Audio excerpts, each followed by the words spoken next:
এই সুন্দরী নারীসিও প্রতিদিনই তার হাতে 8 গ্লাস পড়তো। এমনকি বসন্ত গ্রীষ্ম শরৎ শীত যেই কালই আসুক না কেন, মেয়েটিকে কোনো 8 গ্লাস খুলতে রাজি হতো না।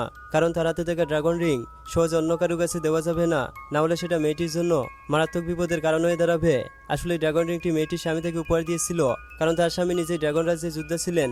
আসলে আজ থেকে 10 বছর আগে মেয়েটি তার স্বামীর সাথে বিয়ের অনুষ্ঠান পালন করছিল, কিন্তু হঠাৎ করে সেই সময় মেয়েটির স্বামীর সহযোগীরা এসে জানায় ড্রাগন রাজা ঘোষণা করেছেন তাকে দ্রুত সীমান্ত থেকে পূর্বদস্যুদের মোকাবেলা করতে হবে।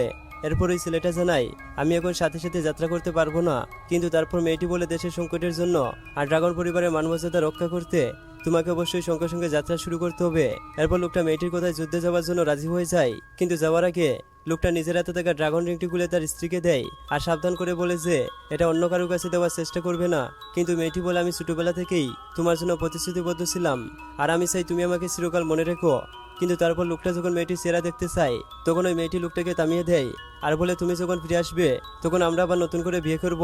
তারপর লোকটা তার স্ত্রীকে বিদায় দিয়ে যুদ্ধে যাওয়ার জন্য রওনা দেয়। আর সীমান্তে লোকটা সাহসীভাবে যুদ্ধ করে তার শেষ শত্রুকে ধ্বংস করার সাথে সাথেই বাড়ি ফিরে তার স্ত্রীকে খোঁজার জন্য প্রস্তুত হয়। কিন্তু ঠিক তখনই হঠাৎ করে ড্রাগন রাজা লোকটাকে ফোন করে জানায়, এবার ওয়াশিং গ্রুপের সিওকে রক্ষা করতে হবে, এবার তো ভিডিওতে লাইক করে দাও।